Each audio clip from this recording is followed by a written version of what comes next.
आप सभी दोस्तों, एक कहानी एक ऐसी है जिसको सुनने के बाद आप भी हैरान हो जाएंगे।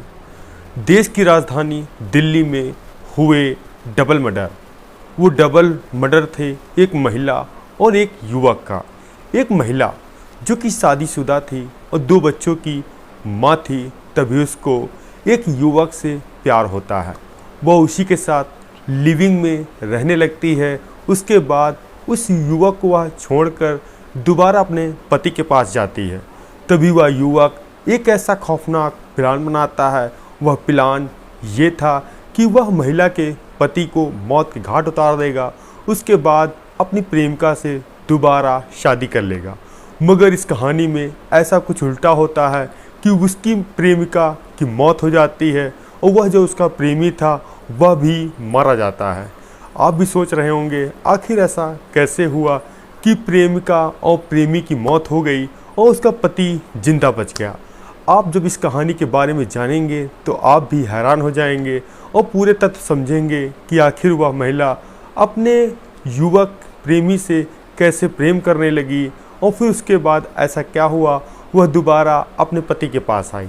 आइए इस कहानी को विस्तार से जानते हैं और समझने की कोशिश करते हैं। आप सभी दोस्तों को नमस्कार, मेरा नाम रवि है। मैं आशा उम्मीद करता हूँ आप लोग बहुत अच्छे होंगे।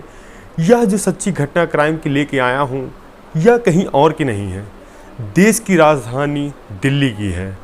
और वो त्यौहार था जो कि धनतेरस का, और तारीख थी 18 अक्टूबर 2025। जैसा कि हम लोग धनतेरस वाले दिन एक नई चीज़ खरीदते हैं, या वह गाड़ी हो या कोई अन्य सामान हो जिसकी हम लोग पूजा करते हैं। हालांकि देश की राजधानी दिल्ली में भी सभी लोग घर से निकल चुके थे अपने अपने घर का सामान लेने के लिए और नई नई चीज़ खरीदने के लिए। तभी एक दिल्ली का ही रहने वाला परिवार जिसका नाम था आकाश, उसके पति का और उसकी पत्नी थी शालिनी, और तभी ये लोग भी अपने घर से निकलते हैं मार्केट जाने के लिए और एक बैटरी वाले रिक्शे को हाथ देते हैं और कहते हैं भैया मुझे मार्केट तक छोड़ देना। अब रिक्शा वाला पीछे बैठालता है उसकी पत्नी को, और जो कि सवारी फुल हो चुकी थी, और उसके पति आकाश को ऑटो में वह आगे बैठालता है। अब वह बताए हुए स्थान से कुछ ही दूर पहुंचा था, 2 से 3 किलोमीटर। तभी एक अनजान शख्स उस रिक्शे को हाथ देता है और कहता है मुझे भी मार्केट जाना है। तभी वह रिक्शा वाला कहता है कि आप पीछे बैठ जाइए खसक के। और जैसे ही वह शख्स बैठता है और जो एक महिला अपने पति के साथ बैठी थी, जैसे ही वह शख्स को देखती है वह मानो हैरान हो जाती है और वह महिला कुछ समझ पाती उससे पहले ही वह शख्स अपनी जेब से चाकू निकालता है, उसके पति पर हमला करने लगता है। और तभी उसकी पत्नी पीछे बैठी थी उस युवक का हाथ पकड़ती है, और तभी वह युवक उसकी पत्नी पर हमला करने लगता है। और यहाँ पर रिक्शा रुक जाता है, जो उसमें सवारी बैठी हुई थी वह इधर उधर खड़ी हो जाती हैं, चिल्लाने लगती है, और इधर रिक्शा ड्राइवर भाग के दूर खड़ा होता है। और जो उसका पति आगे बैठा था, तभी हमलावर उसके पति पर हमला करता है, और जब उसकी पत्नी रोकती है तो हमलावर उसकी पत्नी पर भी हमला करता है चाकू से। अब कोई कुछ समझ पाता, इसके बाद ही उसका पति आगे से उतरता है, उस आरोपी का हाथ पकड़ता है, चाकू खींचता है और उसको पटक देता है। और वह भी चाकू उठाने के बाद उस हमलावर पर तब तक ताबड़तोड़ हमला करता है जब तक वह बेशुद्ध हालत में नहीं पहुंच जाता है।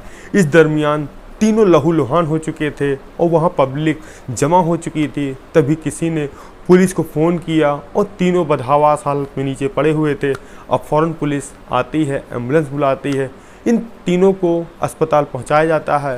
तभी पता चलता है हमलावर की भी मौत हो चुकी है, और उसकी जो पत्नी थी जो कि आकाश की, जिसका नाम शालिनी, उसकी भी मौत हो चुकी है, और उसके गर्भ में एक बच्चा भी पल रहा था।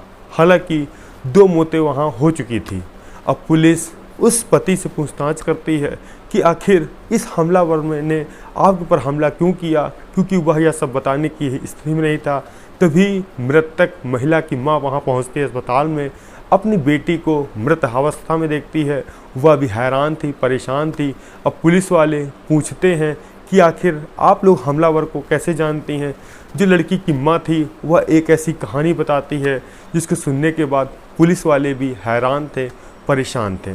तभी जो शालिनी की माँ थी बताती है, जो मेरी बेटी है शालिनी, जो कि इकलौती बेटी थी, आज से लगभग 6 साल पहले मैंने अपनी बेटी का रिश्ता ढूंढना चालू किया।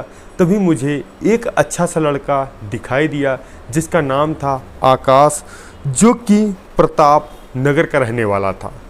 मैंने अपनी बेटी की शादी कर दी और सब कुछ ठीक ठाक चल रहा था। मेरी बेटी ने 2 बच्चों को जन्म दिया और उसके बाद सब कुछ ठीक ठाक चल रहा था। मगर आज से लगभग 3 साल पहले मेरी बेटी की दामाद जी से अनबन होने लगी। तभी वह अपने घर लौट आती है, यहीं पर रहने लगती है। फिर हमारे ही घर से कुछ दूर पर एक मोहल्ला है, वहीं का रहने वाला अंशु, जो कि मेरी बेटी से मुलाकात होती है। उसके बाद वह अपने पति से दूरियां बना लेती है और कहीं ना कहीं जो उसका अंशु प्रेमी नया था उसके साथ ज़्यादा क्लोज हो जाती है। और जब दिन हो या रात उसके साथ कंटिन्यू बातचीत किया करती थी। जब उसके पति का फ़ोन आता था वह बात नहीं करती थी। और इसी दरमियान एक दिन वह अपने घर से अपनी माँ से कहती है कि मैं अपने दोस्त के वहाँ रहने जा रही हूँ। उसकी माँ कहती है ठीक है। जब बेटी 2 दिन बाद भी घर नहीं लौटती है तो वह अपनी शालिनी बेटी को माँ फ़ोन मिलाती है, कहती बेटी घर आ जाओ। तभी उसकी बेटी कहती है माँ मैं अपने दोस्त यानी मेल फ्रेंड के साथ लिविंग रिलेशनशिप में रह रही हूँ। तभी माँ बहुत ही चिंता करती है, कहती बेटी तुमने तो भी पति को तलाक भी नहीं दिया है और यह सब समाज में ऐसे अच्छा नहीं लगता है कि तुम एक अनजान शख्स के साथ समय बिता रही हो। माँ घबराती है और वह इस सब को छुपाने के लिए किसी को बताती भी नहीं है। मोहल्ले वाले भी पूछते थे कि तुम्हारी बेटी कहाँ है, तो वह कहती थी कि वह अपनी फ्रेंड के पास रुकी हुई है और वहीं रहकर कुछ काम धंधा कर रही है। इस दरमियान जो पति था आकाश, वह पहुंचता है अपनी ससुराल में, अपनी सास से बातचीत करता है कि आपकी बेटी मेरे घर क्यों नहीं आ रही है। तभी माँ पूरी कहानी उसको बताती है कि वह एक युवक के साथ लिविंग रिलेशनशिप में रह रही है। इसी दरमियान वह पहुंचता है अपनी पत्नी के पास और वहाँ पर उसका प्रेमी नहीं था और अपनी पत्नी को सब चीज़ें बताता है और कहता है आज के बाद मैं तुमको परेशान नहीं करूँगा और तुम कुछ भी कहोगी मैं तुम्हारी बात मानूँगा। इसी दरमियान जो शालिनी थी अपने पति की बातों में आ जाती है, वह अपने पहुँच जाती है पति के पास। अब इसकी जानकारी जब उसके प्रेमी अंशु को लगती है, वह आग बबूला होता है। वह अपनी प्रेमिका को फ़ोन करता है कि तुम मुझे ऐसे छोड़ के नहीं जा सकती हो और हम लोग एक दूसरे के लिए बने हैं और कहीं ना कहीं मैं तुमसे बहुत ज़्यादा प्यार करता हूँ। अब इसी दरमियान यह बात अंशु को पता चलती है कि जो उसकी प्रेमिका है वह प्रेग्नेंट है। अब पति को यह बात पता चलती है तो वह भी हैरान था, कहीं ना कहीं वह अपनी पत्नी को अपनाना चाहता था, तो वह इन सब चीज़ों को भूल जाता है। जब इसकी जानकारी उसके प्रेमी को होती है तो वह अपनी प्रेमिका यानी शालिनी से कहता है यह मेरा बच्चा है और इसको अपनाने के लिए मैं तैयार हूँ और तुम दोबारा मेरे पास आ जाओ। अब जो उसकी प्रेमिका थी शालिनी, वह अपने प्रेमी से दूरियां बनाती है और कहती है वह बीता हुआ मेरा कल था और आज मैं अपने पति के पास हूँ और यहीं पर रहना चाहती हूँ।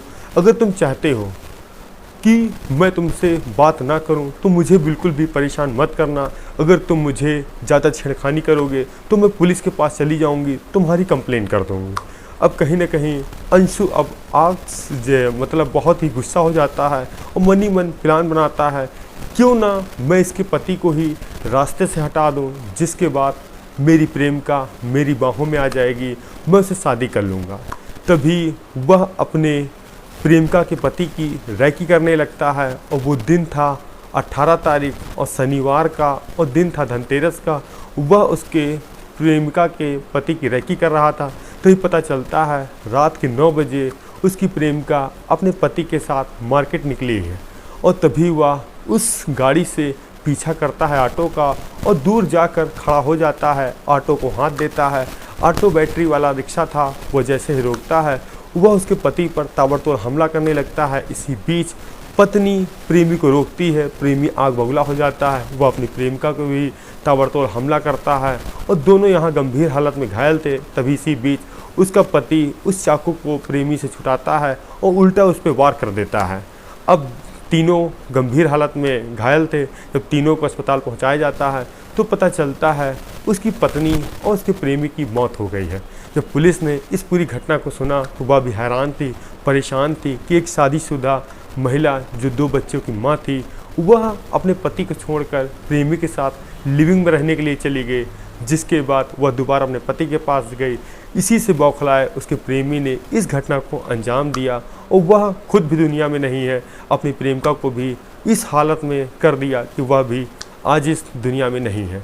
इस कहानी को सुनाने का उद्देश्य मुझे किसी को परेशान करने का नहीं था, बल्कि आप लोगों को जागरूक करना था कि अवैध संबंध कुछ दिन तक होते हैं और उनका ऐसा खात्मा होता है जो कि काफ़ी हैरान कर देने वाला है। हम आपसे मिलते हैं नई कहानी नए स्वाद साथ। जय हिंद, जय भारत।